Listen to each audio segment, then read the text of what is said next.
ವೀಕ್ಷಕರ welcome to my channel. ಚಿತ್ರದುರ್ಗದ ರೇಣುಕಾಸ್ವಾಮಿ ಕೊಲೆ ಪ್ರಕರಣದಲ್ಲಿ ನಟ ದರ್ಶನ್ ಹಾಗೂ ಇತರ ಆರೋಪಿಗಳ ಜಾಮೀನನ್ನು ಸುಪ್ರೀಂ ಕೋರ್ಟ್ ಆಗಸ್ಟ್ 2025ರಲ್ಲಿ ರದ್ದುಗೊಳಿಸಿದೆ. ಹೈಕೋರ್ಟ್ ನೀಡಿದ್ದ ಜಾಮೀನನ್ನು ಪ್ರಶ್ನಿಸಿ ಕರ್ನಾಟಕ ಸರ್ಕಾರ ಸಲ್ಲಿಸಿದ್ದ ಮೇಲ್ಮನವಿ ಅರ್ಜಿಗೆ ಸುಪ್ರೀಂ ಕೋರ್ಟ್ ತೀವ್ರ ಟೀಕೆ ವ್ಯಕ್ತಪಡಿಸಿದೆ.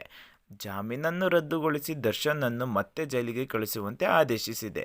ಈ ತೀರ್ಪು ದರ್ಶನ್ ಅಭಿಮಾನಿಗಳಲ್ಲಿ ನಿರಾಶೆ ಮೂಡಿಸಿದೆ.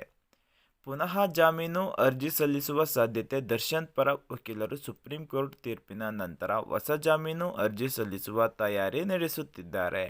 ಹೊಸ ತೀರ್ಪು, ಸಾಕ್ಷಿಗಳ ಸ್ಥಿತಿ ಮತ್ತು ತನಿಖೆಯ ಪ್ರಗತಿ.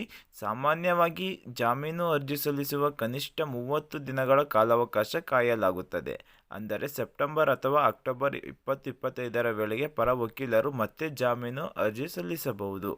ನ್ಯಾಯಾಲಯದ ನಿಲುವು ಮತ್ತು ಸಾಕ್ಷಿಗಳ ಪ್ರಭಾವ. ಈ ಪ್ರಕರಣದಲ್ಲಿ ಸಾಕ್ಷಿಗಳ ಮೇಲೆ ಪ್ರಭಾವ ಬೀರಿರುವ ಆರೋಪಗಳು ಇದ್ದು, ಸುಪ್ರೀಂ ಕೋರ್ಟ್ ಈ ಅಂಶವನ್ನು ಗಂಭೀರವಾಗಿ ಪರಿಗಣಿಸಿದೆ. ಹೊಸ ಜಾಮೀನು ಅರ್ಜಿ ವಿಚಾರಣೆಯಲ್ಲಿ ನ್ಯಾಯಾಲಯ ಈ ಅಂಶವನ್ನು ಮತ್ತೆ ಪರಿಶೀಲಿಸಬಹುದು. ದರ್ಶನ್ ಪರ ವಕೀಲರು ಹೊಸ ಸಾಕ್ಷ್ಯಾಧಾರಗಳನ್ನು ಮಂಡಿಸಿ ನ್ಯಾಯಾಲಯದ ನಿಲುವು ಬದಲಾಯಿಸಲು ಪ್ರಯತ್ನಿಸಬಹುದು. ಆದರೆ ಇದು ಸುಲಭದ ಕಾರ್ಯವಲ್ಲ.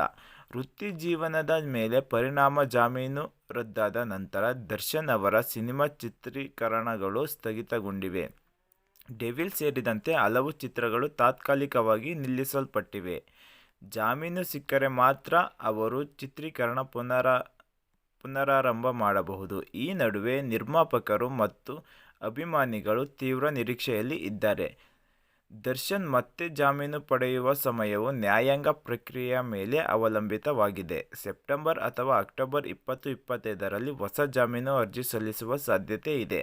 ಆದರೆ ನ್ಯಾಯಾಲಯದ ತೀರ್ಪು ನಿರ್ಧಾರಾತ್ಮಕವಾಗಿರುತ್ತದೆ. ಈ ಮಧ್ಯೆ ದರ್ಶನ್ ಅಭಿಮಾನಿಗಳು ನ್ಯಾಯದ ನಿರೀಕ್ಷೆಯಲ್ಲಿ ತಾಳ್ಮೆಯಿಂದ ಕಾಯುತ್ತಿದ್ದಾರೆ.